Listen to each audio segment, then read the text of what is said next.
she just couldn't contain herself, I think, and my wife comforted her. It was a very nice, spontaneous moment. The Duke of Kent made a choice that left the royal world completely stunned. A deathbed wish so bold and so deliberate that palace insiders are still talking about it in hushed voices. Could a collection of historic jewels hold the key to the monarchy's future? And why did he look past Camilla to choose Catherine instead? Join us as we reveal the full story. The whisper that shook the palace. There is a certain kind of silence that falls over the royal family when something big is happening behind closed doors. Not the silence of nothing going on, but the silence of something being very carefully hidden, managed, and kept far away from the rest of the world. That silence settled over the palace in a way that felt heavier than usual, more deliberate. It like people who knew something important had all quietly agreed to keep it exactly where it was. It started the way so many royal stories do, not with an official announcement or a carefully written statement, but with whispers, the kind that travel fast through certain elite circles while leaving absolutely no trace behind them. Words pass between people in private rooms, people who move in a world where information is everything, and staying quiet is the price of staying included. Nobody confirmed anything, nobody denied anything, and the palace stayed completely silent, the way it always does when something is being protected. What made these whispers different was where they were coming from, not from the usual sources of royal gossip, but from people genuinely close to the situation, people with real access, and that made them impossible to simply brush aside. Everyone who heard them understood immediately that something real was happening, something with consequences bigger than most people realized. When a senior royal reaches the end of their life and expresses a final wish about how something should be handled, that wish does not simply disappear. It stays with everyone who heard it and demands to be taken seriously. The Duke of Kent had reached that moment, and what he was reported to have said was enough to quietly unsettle people who are very rarely unsettled at all. The palace said nothing, and that silence felt like an answer all by itself. The quiet royal who never made headlines. If you were to design a senior royal whose entire life represented the absolute opposite of scandal, controversy, and public drama, you would end up with something that looked very much like Prince Edward, Duke of Kent, a man who had spent decades in the service of the crown with a consistency and quietness so complete that most people outside dedicated royal watching circles would struggle to place his name or his face with any confidence. That invisibility was not accidental. It was the product of a lifetime of deliberate, disciplined commitment to a particular vision of what royal duty looked like, and it had defined him so thoroughly that his name appearing at the center of any kind of palace mystery felt genuinely jarring. Edward had served in the British Army, carried out hundreds of official engagements, represented the crown at state occasions across the world, and done all of it with the kind of steady, undemonstrative reliability that the institution depends on but rarely celebrates publicly. He was not the kind of royal who generated think pieces or dominated social media conversations, not the kind whose movements were tracked with breathless anticipation or whose relationships became the subject of global speculation. He simply did what was asked of him, did it well, and continued doing it across a span of decades that would have tested the patience and commitment of almost anyone else.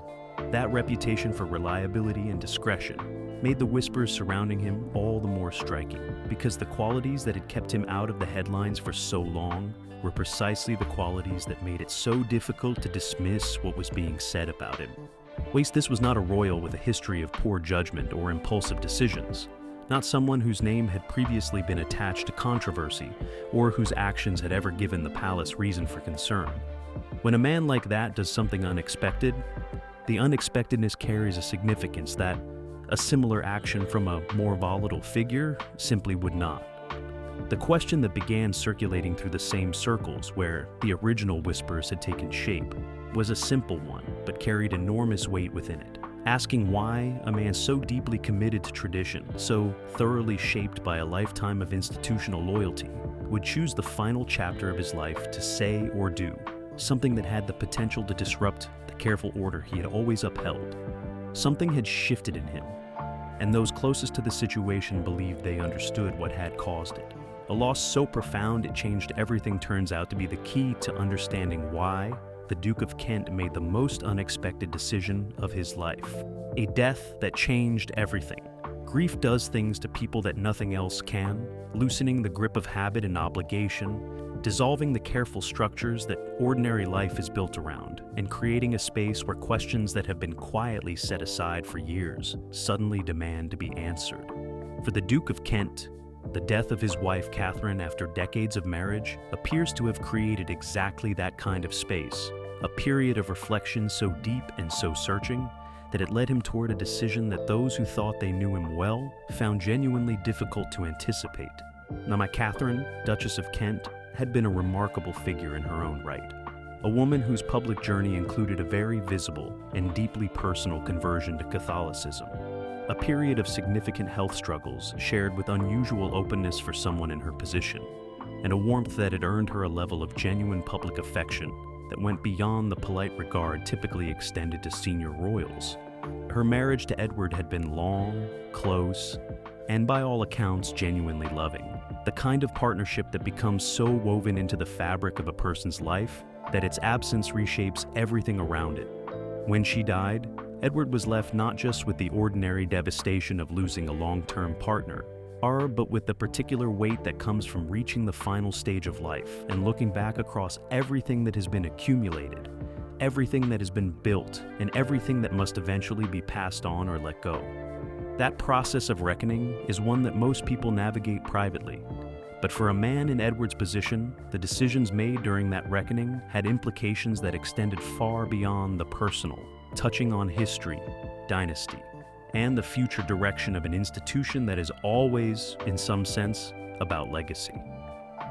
It was in this period of reflection that the whispers suggested Edward began thinking seriously about what he wanted to happen to the things that had been in his family's keeping, not simply as a matter of estate planning, but as a statement about the future. It gave about who he believed should carry certain things forward, and what that choice would mean for the people involved and the institution they all served.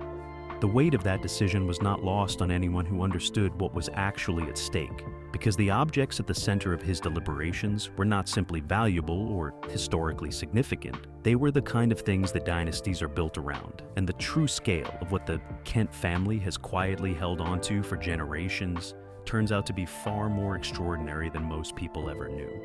The jewels that carry empires. Some collections of jewels are simply beautiful, expensive objects accumulated by wealthy families over generations, passed down through wills and inheritance arrangements with no greater significance than the financial value attached to them.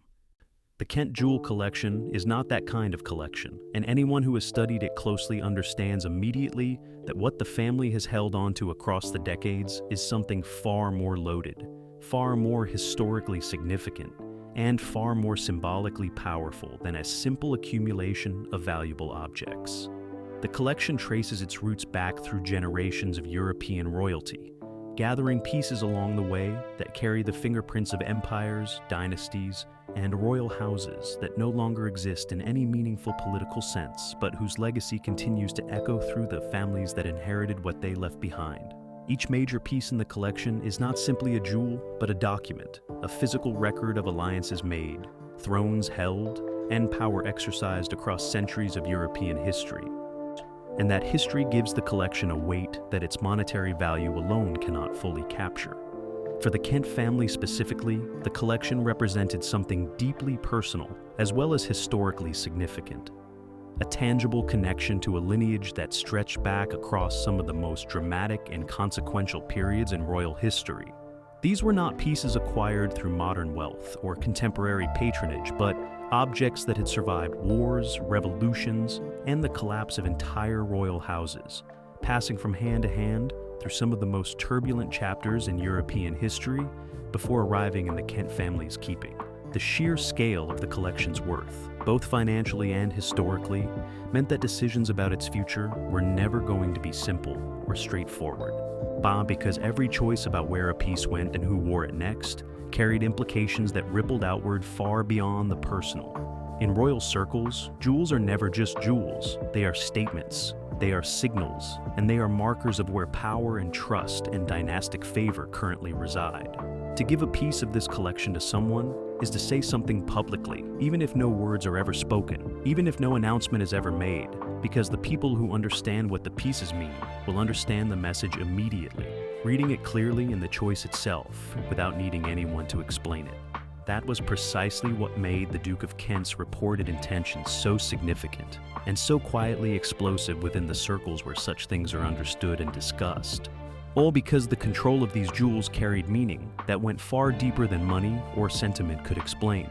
One particular piece within that collection turns out to carry more history, more power, and more significance than almost any other jewel in the entire royal world.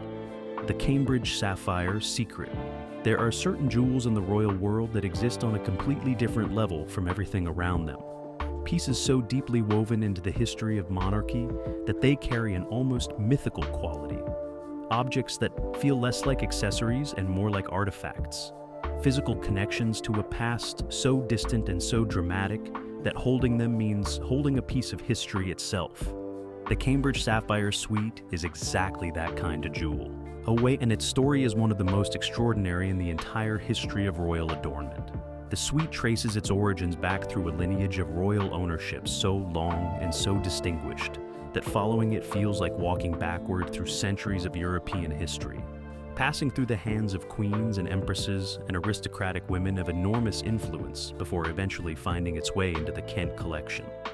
Along the route it traveled, the Sapphires witnessed coronations, political upheavals, dynastic marriages, and the slow collapse of royal houses across the continent, absorbing history the way only truly old and significant objects can. What made the Cambridge Sapphires particularly powerful as a symbol was not simply their age or their financial value, extraordinary as both of those things were, but the specific associations they carried with female royal power, with the women who had worn them at moments of great ceremony and great consequence, and with the unspoken tradition of significant jewels passing to women who were understood to represent something important about the future direction of the institution they served. In the royal world, the woman chosen to wear a piece like this is not simply receiving a gift.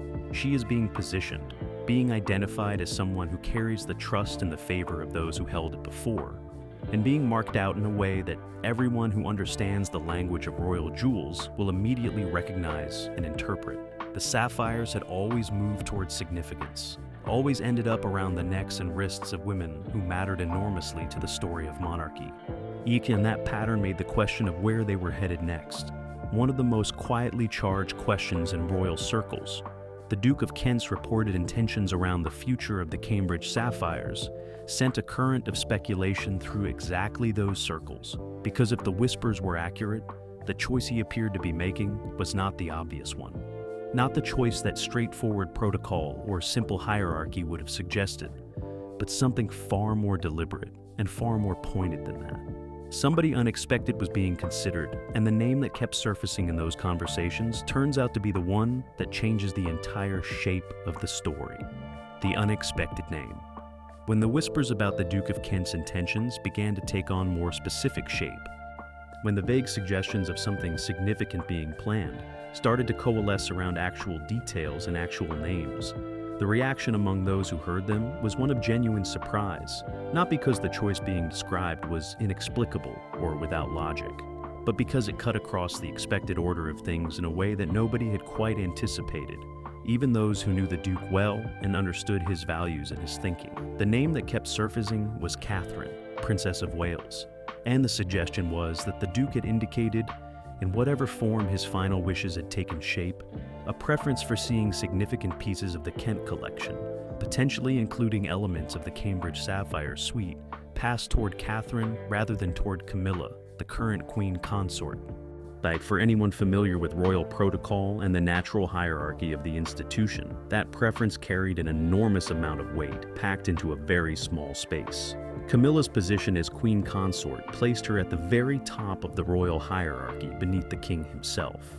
And the conventional expectation would have been that the most significant pieces of a historic jewel collection would naturally flow toward that position, toward the woman currently occupying the most senior female role in the family. The suggestion that Edward had looked past that position and toward the woman who would one day occupy it instead was not a small deviation from expectation, but a significant one, carrying implications that went far beyond personal preference or aesthetic taste. For what made the choice feel deliberate rather than arbitrary was the nature of the pieces reportedly being considered, because the Cambridge sapphires in particular had always been associated with a specific kind of royal significance, with women who represented the future of the institution rather than simply its present, and choosing Catherine as their next custodian would have been entirely consistent with that long historical pattern, even if it meant bypassing the woman who currently held the most senior position. Those who understood the Duke's character and his deep commitment to the long-term health of the monarchy found in this reported preference a logic that was quiet but very clear. A final statement from a man who had spent his entire life thinking about what the institution needed, rather than what any individual within it might want or expect. The question of why he would make that choice, and what it said about the quiet dynamics currently shaping the royal family from within, points directly towards something that has been building beneath the surface for years. Catherine versus Camilla, the silent divide. There are battles that never get fought in public, conflicts that exist entirely beneath the surface, while the people involved continue to smile and stand side by side at official engagements as though everything is perfectly fine. The royal family has always been skilled at this kind of concealment, yet maintaining the appearance of unity while managing internal dynamics that would look very different if the outside world could ever see them clearly. The quiet divide between the worlds of Catherine and Camilla was exactly that kind of conflict, unspoken, undeclared, and almost invisible to anyone not paying close attention, but felt clearly by those moving in circles close enough to the center to read the signals. It was not a feud in any dramatic sense. There were no reported arguments, no leaked conversations, no visible moments of coldness that could be pointed to as hard evidence of genuine tension between the two women. What existed instead was something more subtle and in many ways more significant, a growing difference in how the two women were perceived by the public, by the media, and by the institution itself. Catherine's standing had risen steadily, built on genuine warmth, visible dedication, and a natural ability to connect with ordinary people in a way that felt completely real rather than carefully managed or performed for the cameras. Camilla's journey had been shaped by years of public disapproval following the collapse of Charles and Diana's marriage, a long and difficult rehabilitation managed carefully by palace teams, and an eventual public acceptance that was real but carried within it a certain reservation. Something closer to tolerance than the deep and instinctive affection that Catherine had generated far more naturally. The significance of the Duke of Kent's reported preference was that it seemed to reflect something bigger than one elderly royal's personal feelings. Touching instead on a broader question about where the monarchy's emotional center of gravity was quietly shifting, and which woman truly represented the version of the institution that the public was increasingly placing its trust in. Jewels in the royal world are never simply decorative. They are signals, markers of where institutional favor rests, and quiet statements about how the family sees its own future. Choosing Catherine over Camilla would not be a personal gesture, but an institutional one, a deliberate and meaningful statement about direction and about which vision of the monarchy was being quietly endorsed. Something was shifting, and in a single public absence turns out to speak far more loudly than any official statement ever could. The funeral absence. That raised eyebrows. Royal funerals are among the most carefully choreographed events in the entire calendar of public life. Occasions where every detail, every placement, every decision about who stands where and who appears alongside whom is the product of deliberate planning and institutional intention. Nothing at a royal funeral happens by accident, and nothing that deviates from expectation goes unnoticed by the people who understand how these events are supposed to work and what the visible presence or absence of any particular figure is meant to communicate. That was precisely why the absence of Queen Camilla from a significant royal funeral during this period attracted the level of attention it did, because in the context of everything else that was quietly being discussed behind palace walls, it did not feel like an isolated event or a straightforward explanation, but like a piece of a larger pattern that was slowly becoming visible to those paying close enough attention. The official explanation offered was one of illness, a health issue preventing attendance, the kind of reason that is entirely plausible on its own terms and that under ordinary circumstances would attract no particular scrutiny or secondary interpretation. People get ill. schedules are disrupted, public appearances are canceled, and the world moves on without reading anything deeper into the absence than the simple fact of it. Under ordinary circumstances, that would have been exactly how this was received. But these were not ordinary circumstances. Own and the people processing this particular absence were doing so against the backdrop of everything else they knew and everything else they had been hearing, which meant that the straightforward explanation, however reasonable it might have been on its own, was inevitably being weighed against other possibilities, other readings, and other interpretations of what the absence might actually represent. In royal circles, absences at significant events carry a communicative weight that is entirely separate from whatever practical reason lies behind them, because the institution runs on visibility, on the seen presence of its members at the moments that matter, and when that presence is withdrawn, even for entirely legitimate reasons. The withdrawal itself becomes a text that people read and interpret and discuss. The question of what it means is always asked, even when the answer is simple. What made this absence particularly interesting was the combination of timing and context, coming as it did during a period when questions about internal royal dynamics, about the relative positioning of Catherine and Camilla within the family's hierarchy of public trust, and about the direction the institution was quietly moving were already circulating with unusual persistence and unusual specificity. The people asking questions about the absence were not doing so out of simple curiosity or idle gossip, but because they understood that in an institution where almost nothing is said directly, the things that can be observed and interpreted carry an outsized communicative load. And an absence at a moment like this one had the potential to mean considerably more than it appeared to on the surface. Whether it was illness or something else entirely, whether the explanation was exactly as simple as it was presented, or whether it carried within it some additional layer of meaning, remained a question that nobody in a position to answer it was going to address publicly. And that refusal to clarify, that continuation of the palace's characteristic silence on anything touching the most sensitive internal dynamics, only deepened the sense that something significant was playing out beneath the carefully managed surface of royal public life. The absence had raised questions that were not going to be answered directly, and the broader question of where real power in the modern monarchy is beginning to quietly settle turns out to be the most important question of all. Power, protocol, and the future. Queen. Power inside the royal family has never worked the way most people imagine it does. It has never been simply a matter of titles and official positions, arranged in a clear and logical hierarchy, with authority flowing straightforwardly downward from the most senior to the least. The reality has always been more complicated and more interesting than that, shaped by personalities, by public perception, by the invisible but enormously consequential currency of genuine popular affection, and by the slow and largely unannounced shifts that happen inside institutions when the people within them begin to sense that the future is being shaped by forces that official structures have not yet caught up with. Catherine's rise within the royal family had followed a trajectory that was remarkable not so much for its speed as for its consistency, a steady and unbroken accumulation of public trust and institutional credibility that had continued across the years of her marriage to William without any significant interruption or reversal. She had navigated enormous personal challenges, including a serious health crisis that had brought genuine public concern, and an outpouring of warmth that revealed just how deeply she had embedded herself in the national consciousness, all with a composure and a grace that only deepened the respect she had already earned. What was particularly significant about Catherine's position was that her influence did not rest on the formal authority of her current title or her current place in the official hierarchy. It rested on something less tangible, but considerably more durable, on the sense that the public had developed of who she was and what she represented. Tradition within the royal family is enormously powerful, deeply embedded in every aspect of how the institution operates and how it understands itself.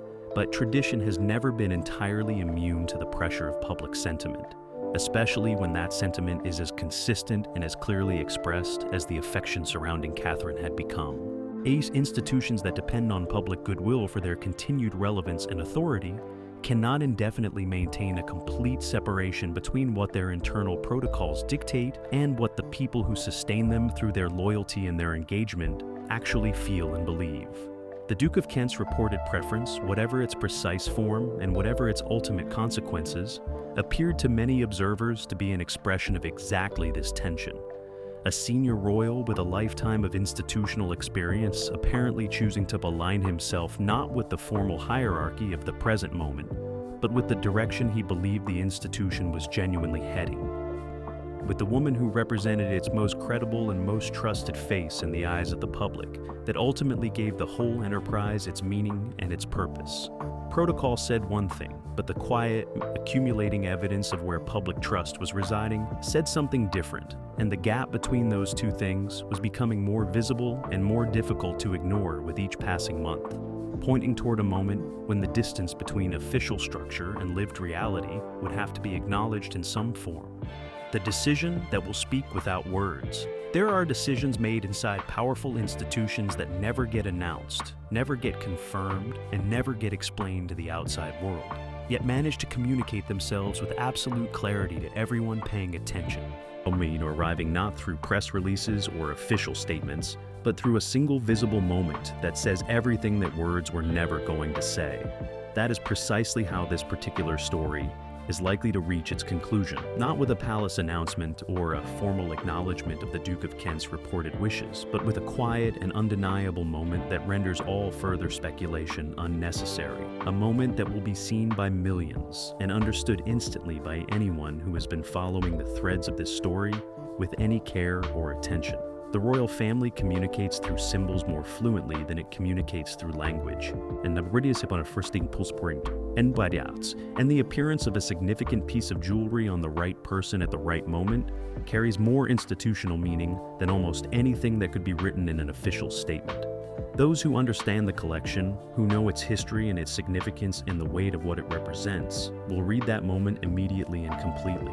Catherine stepping out, wearing the Kent jewels, or any significant piece from that historic collection, would not simply be a fashion choice or a practical decision about which pieces to wear to a particular occasion.